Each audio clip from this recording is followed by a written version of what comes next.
श्रीमद्भगवद्गीता पञ्चदशोऽध्यायः पुरुषोत्तमयोगः। श्रीभगवानुवाच ऊर्ध्वमूलम् अधःशाखम् अश्वत्थं प्राहुरव्ययम् छन्दांसि यस्य पर्णानि यस्तं वेद स वेदवित्। अधश्चोर्ध्वं प्रसृतास्तस्य शाखा गुणप्रवृद्धा विषयप्रबालः। अधस्य मूलानि अनुसन्ततानि कर्मानुबन्धीनि मनुष्यलोके। न रूपमस्येह तथोपलभ्यते नान्तो न चार्दि न च सम्प्रतिष्ठा। अश्वत्थमेनं सुविरूढमूलम् असङ्गशस्त्रेण दृढेन छित्त्वा ततः पदं तत् परिमार्गितव्यम् यस्मिन् गता न निवर्तन्ति भूयः। तमेव चाद्यं पुरुषं प्रपद्ये यतः प्रवृत्ति प्रसृता पुराणी। निर्मानमोहाजितसङ्गदोषा अध्यात्मनित्या विनिर्वृत्तकामाः। द्वन्द्वैर्विमुक्ताः सुखदुःखसङ्गै गच्छन्तमूढाः पदमव्ययं तत्।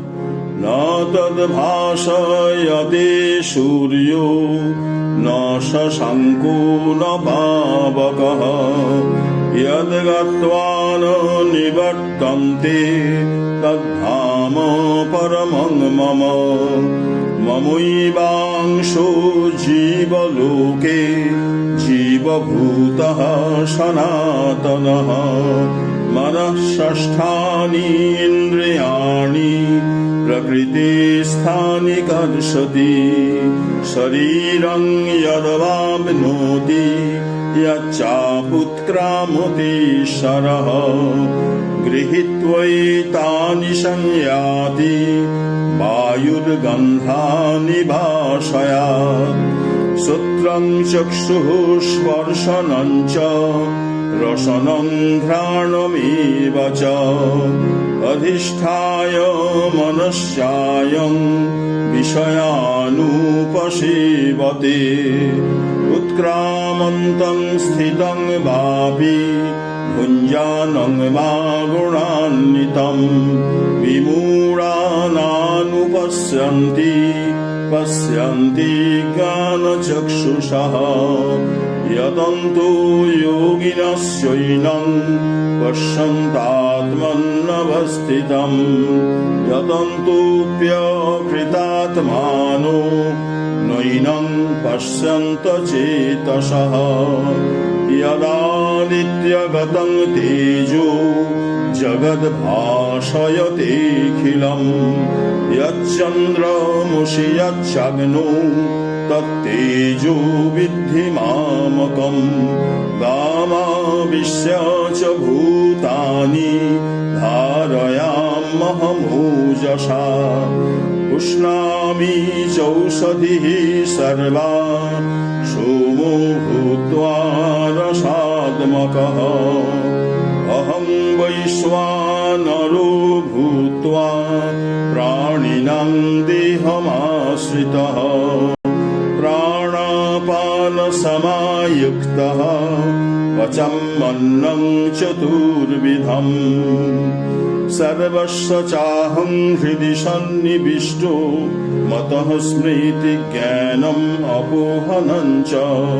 वेदैश्च सर्वैरहमेव वेद्यो वेदान्तकृत् वेदविदेव चाहम्। द्वाविमौ पुरुषौ लोके स्खरश्चाक्षर एव च। स्खरः सर्वाणि भूतानि कूटस्थो स्खर उच्यते। उत्तमः पुरुषस्तन्यः परमात्मेत्युदाहृतः यो लोकत्रयमाविश्य बिभर्त्य ईश्वरः यस्मात्स्खरम् अतितोऽहम् अक्षरादपि चोत्तमः अतोऽस्मि लोके वेदे च प्रथितः पुरुषोत्तमः यो मामेवमसङ्मूढो जानाति पुरुषोत्तमम् स सर्वविद् भजति मां सर्वभावेन भारत इति गुह्यतमं शास्त्रम् इदमुक्तं मया नघ एतत् बुद्ध्वा बुद्धिमान् स्यात् कृतकृत्यस्य भारत। ॐ तत्सत् इति श्रीमद्भगवद्गीतासु उपनिषत्सु ब्रह्मविद्यायां योगशास्त्रे श्रीकृष्णार्जुनसंवादे पुरुषोत्तमयोगो नाम पञ्चदशोऽध्यायः। ॐ नमो ब्रह्मण्यदेवाय गोब्राह्मणहिताय च जगद्धिताय कृष्णाय गोविन्दाय नमो नमः। हे कृष्ण करुणा सिन्धु दीनबन्धो जगत्पते गोपीश गोपिकान्त राधाकान्त नमोऽस्तुते। ॐ शान्ति शान्ति शान्तिः हरिः ॐ तत्सत् श्रीरामकृष्णार्पणमस्तु।